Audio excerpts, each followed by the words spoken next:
चल रहे हैं उस टॉपिक का नाम है, याद रखेंगे, पृथ्वी की आंतरिक संरचना। ठीक है, जो इस प्रकार से है, दिखाए अगर देता होगा तो ठीक है, नहीं तो कोई बात नहीं। देखिए ये इस भाग का नाम क्रस्ट, मेटल और कोर होता है। ठीक है, ये 3 भागों में बांटा गया है। इसके कोर को कितने भागों में? 3 भागों। जैसे पिज्जा खाते होंगे ना, पिज्जा का एक टुकड़ा निकालते होंगे, बस वही भाग निकाल लिए यहाँ से। ठीक है, इसके बारे में अब इसी के बारे में फुल डिटेल लेके चलेंगे कि होता क्या है। सबसे जो ऊपर का परत होता है उसको क्या कहते हैं? ऊपर पट्टी। ऊपर पट्टी मुख्य रूप से 8 तत्व से मिलकर इसमें लगभग आपको मुख्य रूप से 8 तत्व मिलेगा, जिसमें से ये सब है ऑक्सीजन, सिलिकॉन, एल्युमिनियम, आपका लोहा। तो इसका प्रतिशत भी आपको याद रखना पड़ेगा, ताकि आगे एग्जाम में खास करके ये दोनों का पूछता है सबसे ज़्यादा। ऑक्सीजन 46.60%, है सिलिकॉन तो 27.72%, एल्युमिनियम तो 8.13%, लोहा तो 5%। कम से कम लोग ये 4 को जरूर आपको याद रखना पड़ेगा। ठीक है, इसका परसेंटेज सही ये पूछेगा। याद रखें, तत्व में सबसे ज़्यादा पाया जाता है वो ऑक्सीजन। ठीक है, यही चीज़ आपका धातु में पूछ देगा, सबसे ज़्यादा कौन पाया जाता है? वो एल्युमिनियम। ठीक है, 8.13%। कितना याद रखें, इसको याद रखें बाबू, 3 पार्ट में बांटा गया, 3 भागों में बांटा गया, जिसका नाम याद रखिए क्या कहा जाता है? सियाल, सीमा, मीथेन। ठीक है, इसको 3 भाग में बांटने का काम कौन किया था? एडवर्ड सोइस, एक वैज्ञानिक का नाम था, वही बांटे थे इसको 3 भाग में। ठीक है, अब याद रखिए वो सियाल किसका बना रहा था? यही से याद रख सकते हो, ये दोनों को इसी को तोड़ दो, इसको तोड़िएगा, याद रखिएगा ये है एल्युमिनियम। ठीक है, तो ये किसका बना रहा था बाबू? याद रखिए सिलिका और एल्युमिनियम। ठीक है, इसका जो है याद रखिएगा परत जो रहता है बाबू, वो ग्रेनाइट चक्कर का बना रहता है। कौन चक्कर का बना रहेगा? ग्रेनाइट चक्कर का। इसका घनत्व कितना होता है? 2.9 ग्राम प्रति सेंटीमीटर इसका घनत्व होता है। और ये मिलता कितनी गहराई तक है? याद रखें बाबू, 50 से 300 किलोमीटर तक। कौन मिलेगा? सियाल। कौन मिलेगा? सियाल। इसका बना होता है बाबू, याद रखेंगे, सिलिकॉन और एल्युमिनियम का। ठीक, दूसरा परत आता है बाबू, उसका नाम है सीमा, जो बेसाल्ट चट्टान का बना होता है।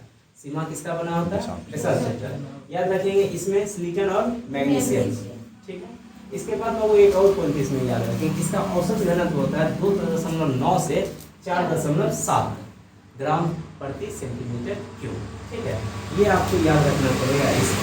इसके बाद ये मिलता है बाबू, याद रखिएगा, 1000 किलोमीटर से लेकर 2000 किलोमीटर की जाएगा। कौन मिलेगा? आपको सीमा मिलेगा। कौन मिलेगा? सीमा। किसी धरती के नाम से भी याद रख सकते हैं। अब आते हैं तीसरा और अंतिम परत, जिसको कहते हैं मीथेन। ठीक है, मीथेन याद रखेंगे, मीथेन Ni हो गया मतलब निकेल, Fe हो गया बाबू लोहा। ये 2 चीज से मिलके बनेगा, किससे बाबू? लोहा और निकेल से। ठीक है, इसके बाद याद रखेंगे इसका घनत्व होता है 11 ग्राम सेंटीमीटर क्यूब। ये तीनों परत में सबसे ज्यादा घनत्व, औसत घनत्व किसका होता है? तो याद रखें बाबू, मीथेन का होता है। सबसे कम इसका, सबसे ज्यादा इसका। ठीक है, इसमें क्या काम होता है? इसका काम क्या है? तो इससे पता चलता है वो पृथ्वी की चुंबकीय शक्ति और उसकी स्थिरता के बारे में इससे पता चलता है। याद रखें बाबू, नीचे से पता चलता है। इससे पता चलेगा नीचे से। इसके अलावा याद रखें बाबू, यहाँ पे आते हैं। ठीक है, जैसे पृथ्वी की उत्पत्ति जो हुआ था उसके बारे में जो बताया गया था, एक वैज्ञानिक थे जो इसको 3 भाग में बांटने से पहले, ठीक है, उसको ठोसीय अवस्था के बारे में। देखिए इस चैप्टर में बाबू हर एक वैज्ञानिक अलग अलग मत देता है। कोई तापमान के आधार पर देता है, कोई घनत्व के आधार पर देता है, कोई उत्पत्ति के आधार पर देता है, सब व्यक्ति अलग अलग देता है। ठीक है, तो याद रखिएगा यहाँ पे, जिसे हम अभी आपको बताए होंगे कि ऐसे करके अगर लेते हैं, इसको कहते हैं भूपट पट्टी।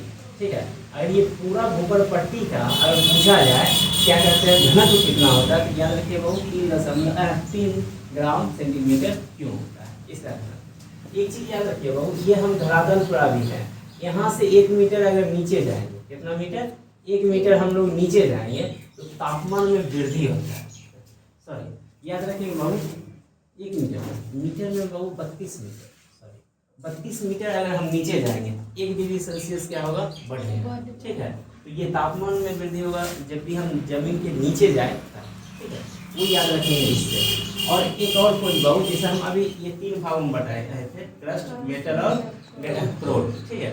याद रखिए वो क्रस्ट जो है किसका बना होता है, ग्रेनाइट चट्टान, बेसाल्ट चट्टान और पेरिडोटाइट का, ये तीनों से मिलकर किसका निर्माण होता है बाबू, याद रखिए क्रस्ट, ठीक है। इसमें से एक और पॉइंट याद रखिएगा, सबसे ज्यादा धन आयतन की दृष्टि से सबसे ज्यादा कौन सा है, तो याद रखेंगे 83% आता है बाबू, 2 नंबर, ठीक है। ये मेटल, ये सबसे ज्यादा आपका रहेगा, ठीक है। याद रखिएगा ताकि ये क्वेश्चन शायद पिछला शायद किसी एग्जाम में पूछ चुका है हमसे, तो याद रखिएगा इसमें ज़्यादा क्वेश्चन नहीं है, आपको घुमा फिरा के इतना ही क्वेश्चन आता है, और खास करके जो पाया जाता है इससे बना होता है, बस यही चीज़ याद रखिएगा। अब आते हैं पृथ्वी की गर्भ यानी नीचे वाले भाग, ठीक है। यहाँ पे जो भाग रहता है वो तरल पदार्थ रहता है, द्रव अवस्था, ठीक, जिसको मैग्मा कहते हैं हम लोग, ठीक। इसी से जैसे ज्वालामुखी उद्गार जो होता है देखते होंगे, ऐसा करके जो क्रेटर बना रहता है, इस तरह से इसको क्रेटर कहते हैं। यहाँ से जो उद्गार होता है, नीचे जो लावा रहती है वही इस रास्ते से निकलती है, मैग्मा कहिए या लावा कहिए। और इसी में वो आगे चल के याद रखेंगे, यही जो है चट्टान बनता है, आग्नेय चट्टान, और उसी में आपका टोटल धातु, सोना हो, चांदी हो, तांबा हो, ये सब धातु उसी चट्टान से पाया जाता है।